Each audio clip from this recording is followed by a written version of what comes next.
नमस्कार, बहुत स्वागत है आपका। सुबह के 8:30 बज चुके हैं। 1.5 घंटा हो चुका है। यूपी में चौथा चरण शुरू हुए। जी हां, 1.5 घंटे से वोटिंग जारी है चौथे चरण की। और इस वक्त 9 जिलों की 59 सीटों पर वोटिंग को 1.5 घंटा पूरा हो गया। आपको बता दें कि ये जो 59 सीटें हैं उसमें से ज्यादातर सीटें जो है वो सेंट्रल यूपी की सीटें हैं। कुल 51 सीटें सेंट्रल यूपी की है, 4 सीटें रोहिलखंड की है, 4 सीटें बुंदेलखंड की है। हमारे तमाम सहयोगी सुबह से लगातार डटे हुए हैं, आप तक हर खबर पहुंचा रहे हैं। सीधे मैं लखनऊ लिए चलती हूं, जहां विद्यानाथ झा मौजूद है मेरे सहयोगी, और लगातार पिछले कई दिनों से उत्तर प्रदेश के दौरे पर है। लगभग हर क्षेत्र का दौरा विद्यानाथ झा कर चुके हैं। विद्या, अभी सेंट्रल यूपी की कुल मिलाकर के 59 में से 51 सीटें हैं।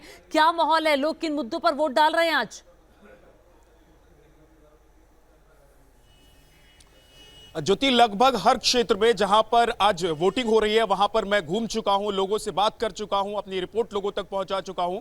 और अलग अलग क्षेत्र में अगर आप देखें तो अलग अलग मुद्दे होते हैं। बुंदेलखंड में जिस बांदा सीट पर आज विधानसभा का चुनाव हो रहा है वहां के मुद्दे अलग नजर आए मुझे। वहां पर समाजवादी और बीजेपी के बीच टक्कर नहीं, बीएसपी और बीजेपी के बीच टक्कर नजर आई। सेंट्रल यूपी में उन्नाव और यहां की जो बाकी क्षेत्र हैं लखनऊ, इन इलाकों के मुद्दे अलग समझ में आए। देखिए, जिस क्षेत्र में इस वक्त हम लोग खड़े हैं, खासतौर से लखनऊ में, ये वो शहर है जहां के लोग थोड़ी सुस्ती दिखाते हैं, निकलते देर से हैं। पिछली बार जहां पर मैं इस वक्त मौजूद हूं 48% के आसपास वोटिंग हुई थी, लेकिन इस बार लोग ज्यादा संख्या में अगर निकल रहे हैं सुबह से, जैसा मैं देख रहा हूं, लोग यहां पर लाइन लगी हुई हमें नजर आ रही है, तो हम देख रहे हैं कि लोग निकल रहे हैं। तो ये एक संकेत देता है कि कुछ हो सकता है कि बदलाव हो, लेकिन ये सब इतना आसान नहीं है। अगर हम रायबरेली की बात करें, अगर हम पीलीभीत की बात करें, तो वो इलाके हैं जो जहां पर कांग्रेस का कब्जा रहा है, और उन इलाकों में इस बार कांग्रेस कमजोर नजर आती है।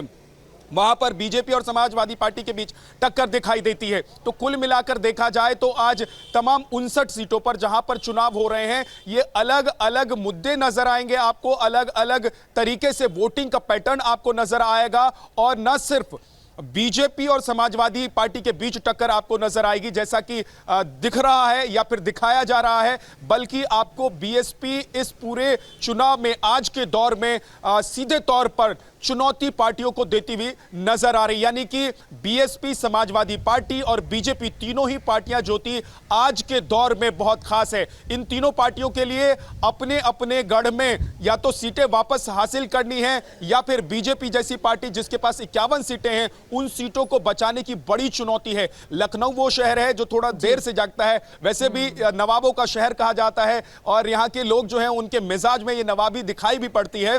तो लोग धीरे धीरे घर से बाहर निकल कर आते हैं। लेकिन हम तो यही कहेंगे वोटर्स को और जो मतदान करने वाले लोग हैं कि आज के दिन को आप छुट्टी के तौर पर ना देखें, बल्कि अपने घर से जल्दी से निकलें, वोटिंग करें। ये आपका फर्ज भी है और ये आपका दायित्व भी है, क्योंकि इसके बाद आप शिकायत करने के लायक रहते हैं कि हमारा नेता अच्छा नहीं है, हमारी सरकार अच्छी नहीं है। देखिए, मैं देख रहा हूं कि महिलाएं भी आ रही हैं। हालांकि जिस इलाके में हम खड़े हैं इस वक्त, ये पॉश इलाका लखनऊ का माना जाता है, जानकीपुरम इलाका है जहां पर मैं हूं। यहां पर अभी हमें खबर मिली है कि एक मतदाता पहुंचे हुए थे और वो बेहोश हुए हैं, तो उनके लिए यहां पर एम्बुलेंस बुलाई गई है। एम्बुलेंस के जरिए उन्हें डॉक्टर के पास ले जाया जा रहा है। शुगर की शायद बीमारी है उन्हें, शुगर की वजह से उन्हें बेहोशी हुई है, तो आनन फानन में तुरंत एम्बुलेंस के जरिए उन्हें यहां से ले जाने की कोशिश की जा रही है। इंतजाम पूरी तरीके से पुख्ता है, चुनाव आयोग की तरफ से भी और स्थानीय प्रशासन की तरफ से भी। हम देख रहे हैं कि यहां पे पुलिसकर्मी, सुरक्षा व्यवस्था भी चाक चौबंद है। हम जब लखनऊ की अलग अलग सड़कों से होते हुए यहां तक पहुंचे तो हमने देखा है वहां ज्योति